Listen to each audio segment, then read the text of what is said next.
Hola, ¿qué tal? Muy buen día. El día de hoy en nuestra clase de lengua castellana vamos a ver lo que son las figuras literarias.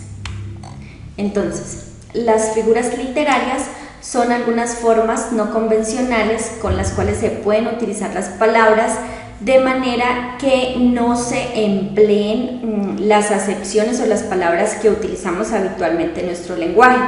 Estas palabras están acompañadas de algunas particularidades fónicas, es decir, del sonido, algunas gramaticales propias de la gramática, de la escritura y algunas semánticas. Estas definitivamente se alejan del uso habitual, del uso normal que le damos en nuestras conversaciones y lo que hacen es resaltar y ser expresivas, tienen un uso característico. Se puede hablar de modo exclusivo y se dice que en donde existen generalmente las figuras literarias es en las obras literarias, especialmente en el género lírico, es decir, que las vamos a encontrar principalmente en los poemas, en las canciones y en las odas. Entonces, vamos a conocer algunas de las figuras literarias más importantes y más conocidas. Vamos a hablar un poco sobre la comparación o el símil. Lo que hace es relacionar dos objetos con el propósito de resaltar uno de ellos. En la comparación se usan palabras como, tan y parece. Vamos a ver un ejemplo. Las nubes como grandes motas de algodón. Entonces aquí observamos que se utiliza la palabra como para comparar dos cosas. Compara las nubes con las motas de algodón. Ahora vamos a hablar sobre la metáfora.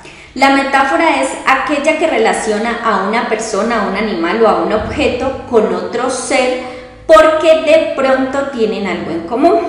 Se pueden tener en cuenta las cualidades o también las acciones, pero aquí no se usan términos comparativos. Entonces vamos a ver un ejemplo.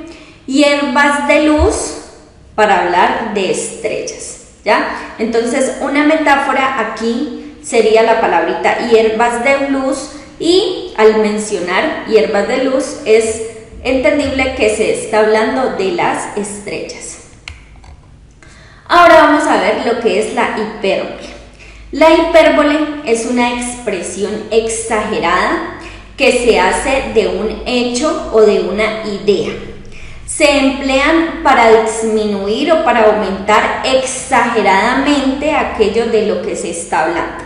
Entonces recuerden que cuando hablamos de hipérbole hablamos de exageración. Y aquí está un ejemplo. Llovió tan fuerte que cayeron lagartos y ranas. ¿Será posible que caigan lagartos y ranas? Entonces, como pueden ver, hay una exageración. En el lenguaje cotidiano también se usan hipérboles. Ejemplo, echó humo por la cabeza. Esa es muy habitual en los colegios. Entonces, cuando una persona, un estudiante realiza un aporte muy bueno, los compañeritos generalmente utilizan esa exageración.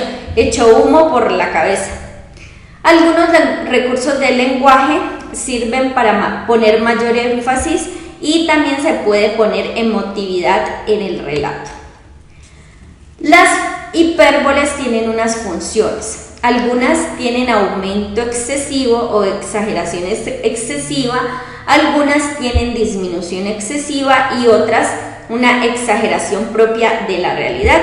Vamos a ver una de aumento excesivo. Entonces el hombre que era de inmenso tamaño dobló un enorme árbol, pero un día un gallo cantó de tan magnífica manera que logró despertar el sol y la luna para que alumbrara la tierra. Entonces, como pueden ver, hay varias exageraciones en ese ejemplo. Un inmenso tamaño del hombre, que doble un enorme árbol, que el gallo cante y que despierte al sol y la luna. Ahora vamos a ver la disminución excesiva. ¿Qué te crees tú, diminuto e insignificante bicho?, replicó la montaña. Entonces, como podemos ver, la montaña pues es algo muy grande. y lleva a lo más mínimo al bicho. En la exageración de la realidad encontramos también este ejemplo. En sus pies tiene unos callos tan grandes de tanto caminar que pueden hacer soltar chispas a las piedras cuando la rastrilla. ¿Será eso posible? No, ¿cierto? No hay unos callos tan gigantes que hagan soltar chispas a las piedras. Ahora vamos a hablar de la personificación. En las historias, los animales, las plantas y los objetos generalmente pueden pensar, correr, hablar, llorar, discutir y demás. Esto generalmente lo encontramos en la fábula. Vamos a recordar un poco la fábula, que era uno de los temas que veíamos en grado tercero por allá en la primaria. Entonces, en la fábula y en otras narraciones, los animales, las plantas y las cosas se comportan como los seres humanos y se pueden encontrar los siguientes ejemplos. Tenemos personificación de un elemento de la naturaleza. Entonces vamos a ver un ejemplo.